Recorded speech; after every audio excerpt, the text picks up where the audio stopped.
see, it is a lot of movement and things happening in Park Heights.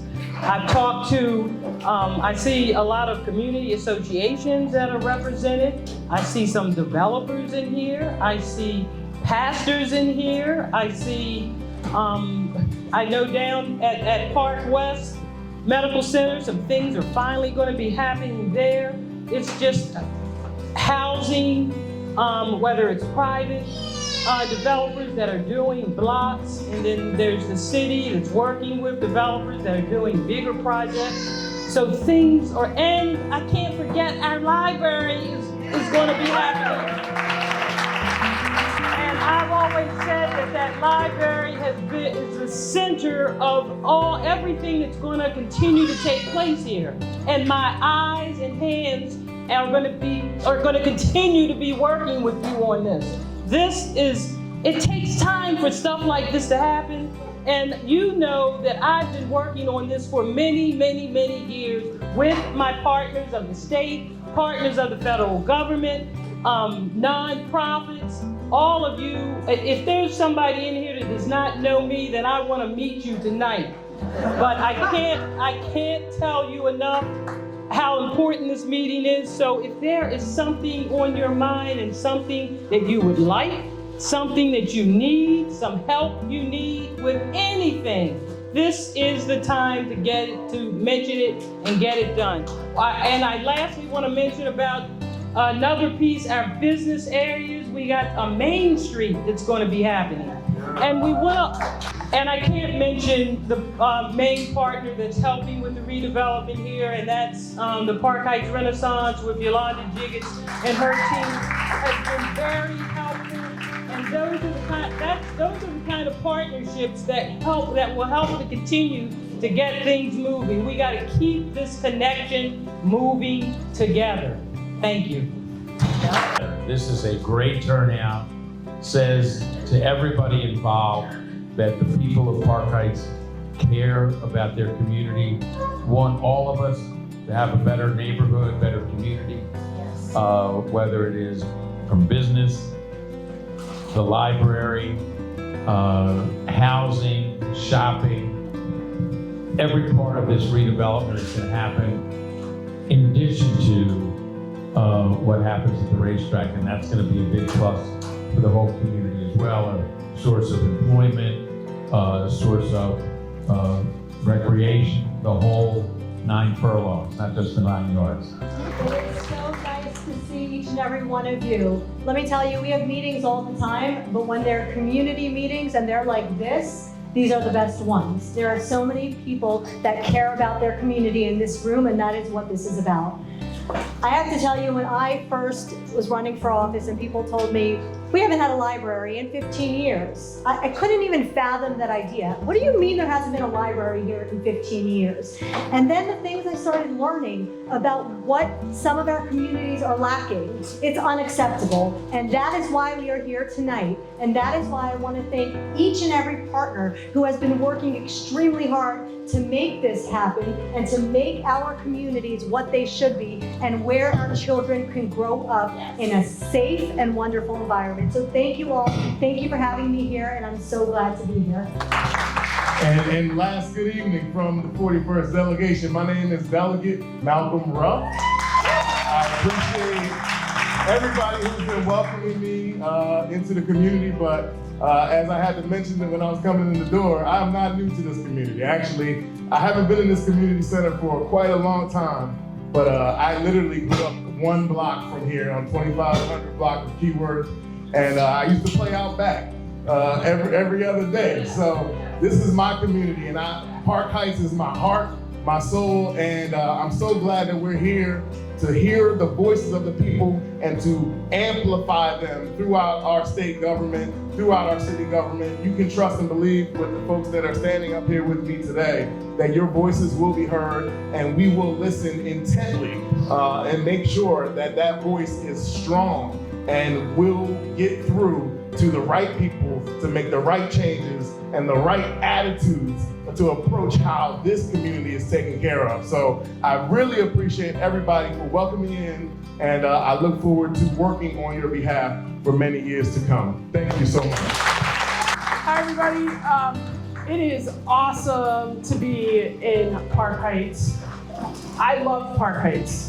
And I sometimes, as a housing commissioner, or I'm sure as the delegates and the elected officials in the room can also say, that we represent all of Baltimore. So it's like having your children. We can't really have a favorite child. But I will say I love Park Heights. It's almost 14 years ago that I was pounding the pavement, kind of doing community organizing in Park Heights and in the community, and that's where I got to meet and know a lot of you. It's hard to believe that it's almost 14 years since that's been going on. I'm thinking with Vice President and like over time where and what has gone on in Park Heights.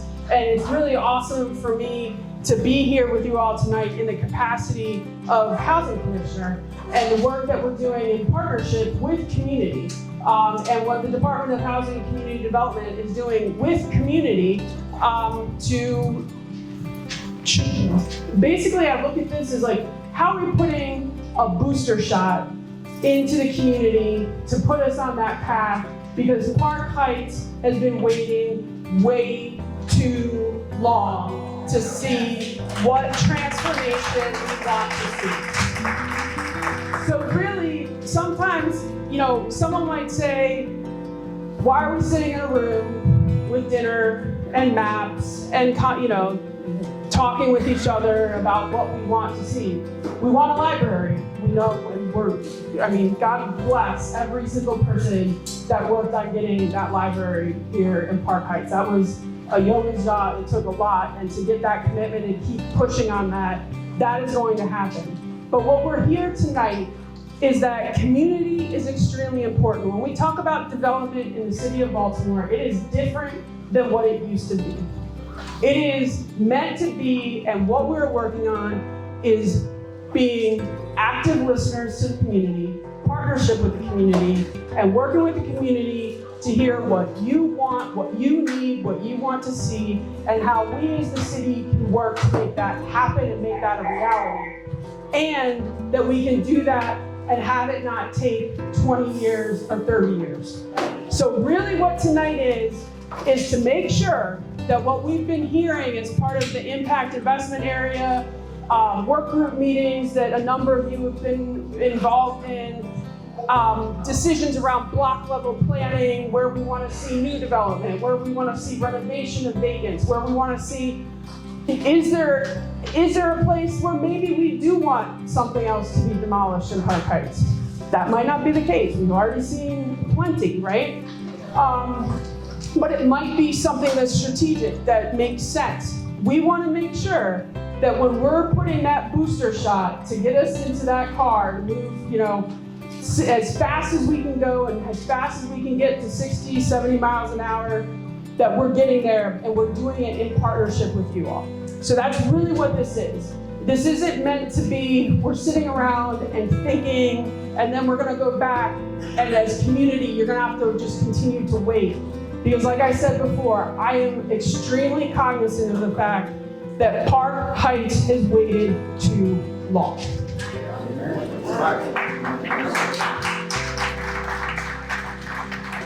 So, part of the things of being an impact investment area is that, for a number of years, there was a lot of work happening, but things weren't happening fast enough, or things were happening where there was like little drops of money or little drops of investment when we had huge places of disinvestment or huge places of blight or huge swaths of the city that weren't getting the attention, but they had tremendous assets. And those assets might be the community associations. The assets might be some of the development that's already happening. It might be one of the community development corporations, like an organization like PHR. So the impact investment areas across the city are meant so that we can have a concentrated areas where we are basically injecting as much capital and as much resources as we can so that we can see that transformation and see that transformation happen as fast as we possibly can. So within that structure, on the screen here, you can see we have basically the community level. This work here, this is the foundation.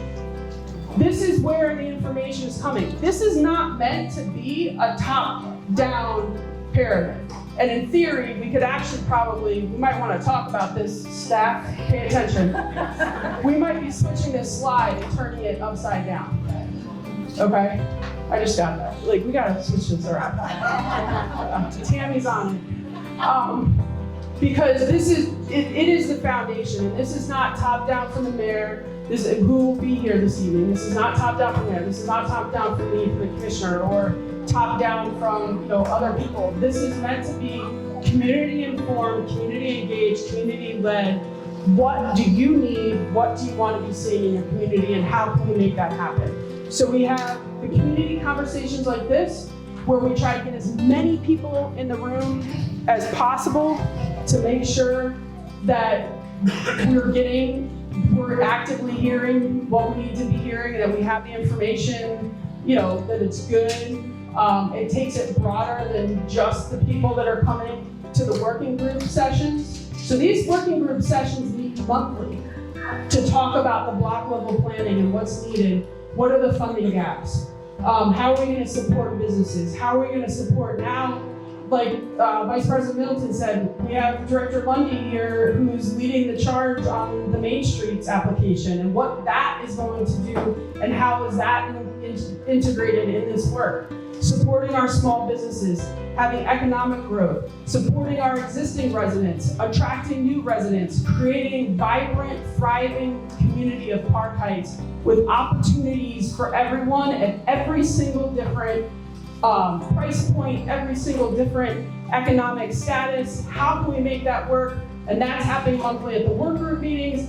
And then things that rise, they go up to the neighborhood sub-cabinet, which is with the mayor on a quarterly basis.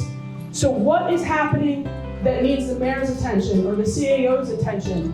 How is there a gap? Is there something that we need some help with another agency to unlock to really make this move as fast as we can? So this is the model in terms of how we're working within the impact investment areas to take community, to take that information, and to move it forward as fast as we possibly can. So I'd like to, talk about this evening. This isn't a think tank situation. We're not just gonna think. We're gonna think a little. But this is a think and do. Okay? And I will continue, you have my word, you have my promise, that you will continue to see change happening in Park Heights. It's already happening. We're seeing things happening. We're seeing great new buildings come up. We're seeing vacant properties be renovated, but we still have a lot of vacant land that we need to figure out what we're gonna do with and what's gonna happen there. We got the library that's coming, the renditions are up on the wall. That is actually happening, people. That isn't like, there are pictures on that. That is happening. We have businesses to grow. So this is a think and do session. And one of the ways, I'm gonna go to the next slide, because there's a lot of questions right now, specifically about vacant properties and how we're gonna put those back into productive use. The city only owns about 1,000 vacant properties in the entire city. The rest of the 12,000 and some vacant properties are all privately owned. But one of the biggest tools, that is a new tool in the toolbox that we have, is in-rem tax sale foreclosure. So a lot of the planning and things that you're going to talk about tonight, if you're on a block that has vacant properties that are not city-owned, we're going to be talking about how the city is going to be using in-rem tax sale foreclosure to acquire those properties, and how we're going to be working with PHR and the development team at PHR to find those developers to come in and renovate those properties for homeownership, for market rate homeownership, for affordable homeownership, possibly for rental, whatever it is that we need to do to create that vibrancy. So in REM, if the liens are greater than the assessed value, we can start that in REM tax sale foreclosure case, and within the court system, we can now take ownership of that property in 4 to 11 months. Regular tax sale foreclosure of a vacant property takes us 2 years, which is one reason why, unfortunately, it's taken so long for us to do some of that site assembly work and to tackle some of this work in Park Heights, is because of the tools that we had in the toolbox before just had time associated with it. In some of these cases were 2 years, some were 3 years. But now we're looking at 4 to 11 months. So when I say that we are prepared at DHCD to do the work that's necessary, to have the capital that we need to do this work, to have the staff dedicated, the partnerships with the planning department, the partnerships with PHR, the partnerships with our elected officials, the partnerships with the mayor's office to do this, and do this in a way that is going to basically set us off on a path of success, I can promise you that that's gonna happen. All right, so let's talk about what we're really here for. So one of the things that my department, along with the department, so I work for the Department of Housing, as many of you know, one of the things we've been doing a lot lately is working with Park Heights Renaissance and the Department of Planning on our implementation strategy. And so what that is, you know about all the plans. You know there's been a master plan. You know there's been a master plan for this and a master plan for that. There's a master plan for the library and Sinai and the MRA site, major redevelopment area. This is actually our implementation strategy. This is how we're going to move forward and build on the strengths of what we've already done so far. So one thing you're going to see on your tables is asset maps. Now, Park Heights' implementation strategy area, you could literally fit all of the other city implementation strategy areas into the Park Heights footprint. That's how big our footprint is. And that's great to me because there's power in numbers and you have some loud, beautiful voices that I love hearing from. So you'll be able to see the overview of the whole map. So as you can see, like, all of this is stuff that is happening right now in Park Heights. So if you think that, you're looking at your block and you're saying nothing's happening, look outside your block a little bit, look along Park Heights Avenue, see some of the new buildings that are going up, the brand new schools that we have, Pimlico and Arlington Elementary. We have some great rec center facilities, CC Jackson, JD Gross is under construction now for rehab. So there's a lot of great opportunities and great assets that are already here and have been coming along in the last few years. So I wanted to touch on some of the projects that we've accomplished since about 2018 when some of these started in the ground. So who's seen the Woodland Gardens project in the 4700 block of Park Heights Avenue, those 2 buildings that have come up? So it's 150 new units of senior and affordable housing in the MRA. It's our first project in the MRA to open. And that's part of 62 acres of redevelopment. We'll talk a little bit more about that in a minute. We also have Renaissance Row, an 84-unit building along Green Spring in the 42 that opened last year. We have the Cold Spring TOD site, which I'm a big fan of. It's the first TOD site in Park Heights that's transit-oriented design. So that means we're building up these resources around existing transportation so that you might not need to use your car as much. Don't spend that gas money, just live near the metro. So we have the Cold Spring TOD site. We also have the Center for Hope, which recently opened up at Sinai. If any of you have been there, we've had a few events there as well. And finally, we also just have whole block rehab that we're working on, such as who's driven by the 2600 block of Loyola Avenue. Who's seen some of the beautiful projects there? Yeah, so great, great work in the Green Spring neighborhood. So we're building off of this, people see the great things that are happening and they want to be a part of it. And so we need to talk to you about what you want to see because you need to be a part of it before anyone else is. So what we're going to talk about partially is this is our major redevelopment area, which I mentioned, that's where Woodland Gardens is. It's a 63-acre site that we cleared for redevelopment. We have the CC Jackson Rec Center there, and we are currently expanding the ball fields. They're also going to be doing some updates to the rec center, updating the swimming pool. At the corner, 4800 block, is where our library will be, as you can see by these beautiful renderings.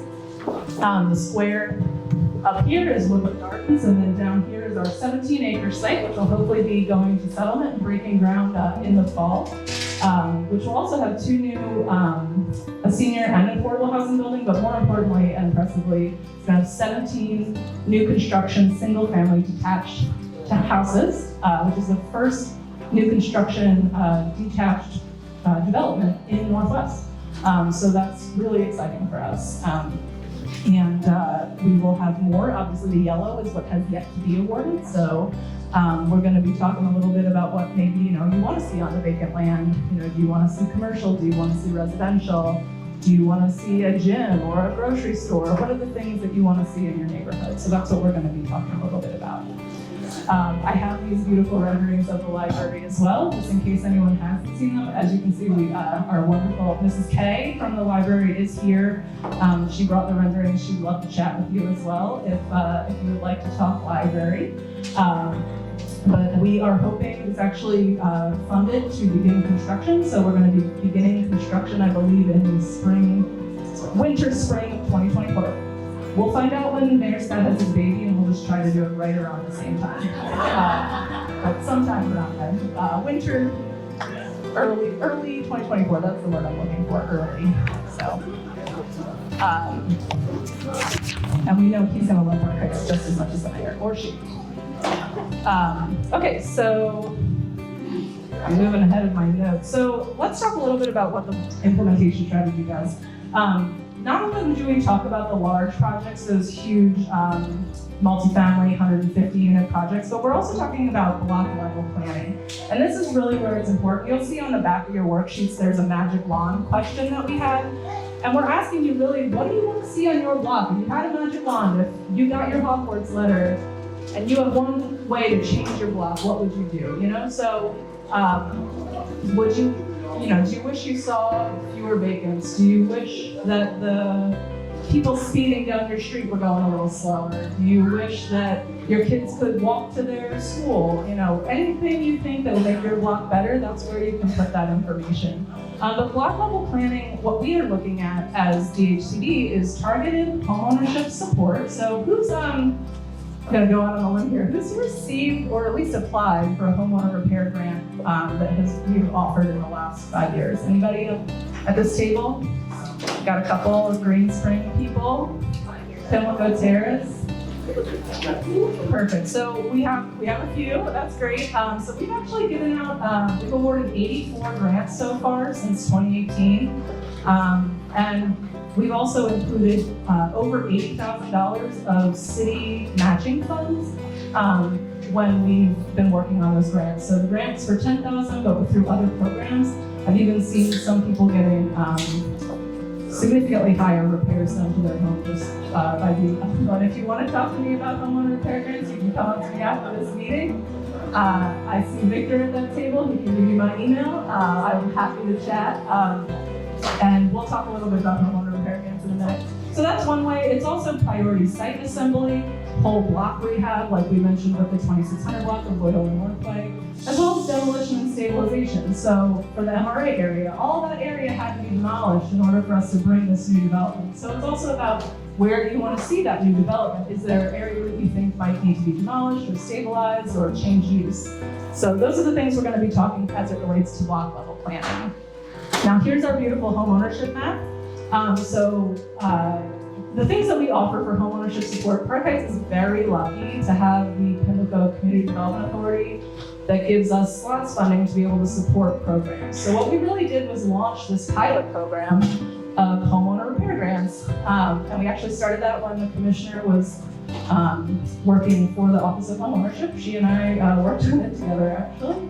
And we started the homeowner repair grant, and it allowed $10,000 to residents of certain neighborhoods as we receive funding. And our head of our Office of Homeownership, Nicole Hart, is here. She was also a big help in that program. But as you can see, almost every neighborhood in Park Heights has received funding, and we're working to make sure that in the coming years, all neighborhoods in Park Heights will receive this funding. So if you're interested in your neighborhood, if you don't have a hash mark for your neighborhood and you're interested in getting that funding, feel free to chat with me or talk to Carrie online, and we will work on getting more grants to you. But what those grants fund are housing and rehabilitation repairs. We also have our homeownership team over here to the left if you'd like to talk to them about lead hazard reduction, weatherization, tax sale prevention, etc. So it's a holistic services that we offer. It's not just home repairs. It's not just vacancy value boosters to help you buy or rehab vacant homes. But it's also helping your families and helping you ensure, rehab is a holistic situation. So not only do we want to make sure that we're bringing in residents that want to live here, but we're also supporting the residents who already do.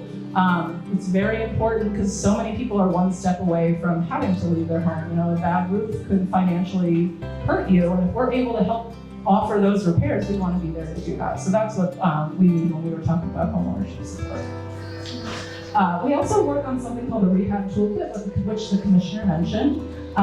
This includes support for homeowners, priority stabilization, and also acquisition. So she talked about AMM acquisition. We also work with receivership and condemnation. So we have a lot of things in our toolkit, in our tool belt to help with the vacancies around the city, but we need your help to see, once we do all this acquisition work, what do you want to see there? So that's what we're going to be talking a little bit about. Next, we're going to talk about the project tracker. One of the things that's really important to HCD is accountability and transparency. And so what the project tracker does, and it is online now, so you can go to the website.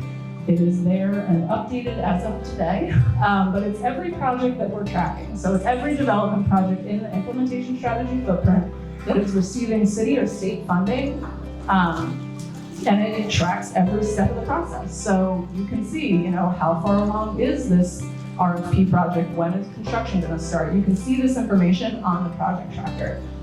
This is also where you'll be able to see the implementation strategy, which is, I do have some copies of if anyone would like to look at, but it will be online as well to take a look at. So if you want to know how we're doing, check out this website or email me.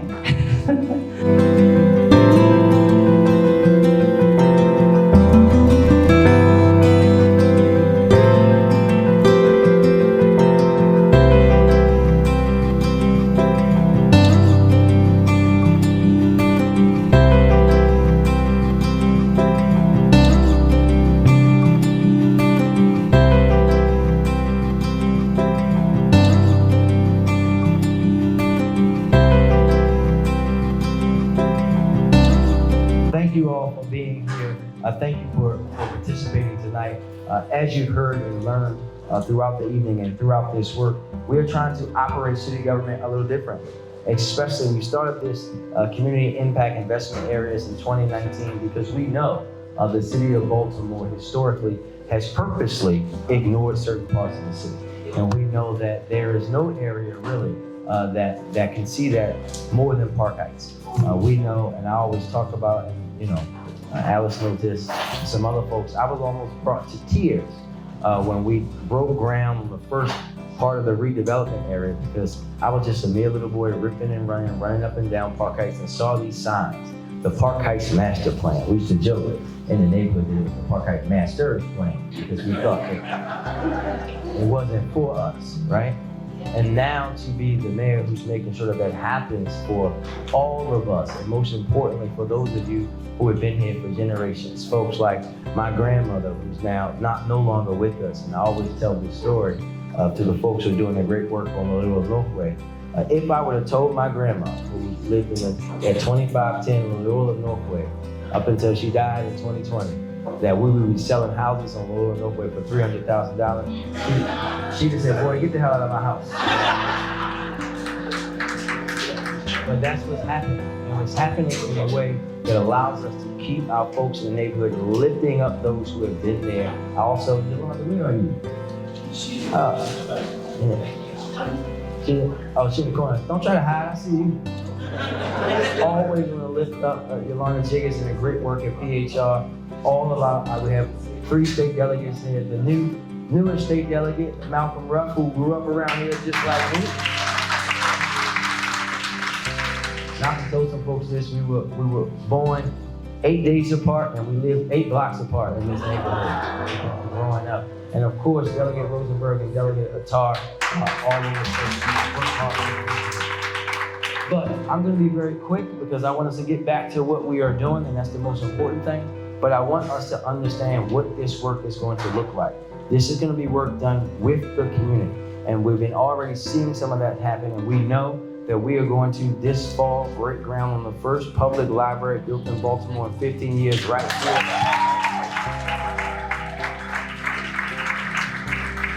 I know the council vice president was here.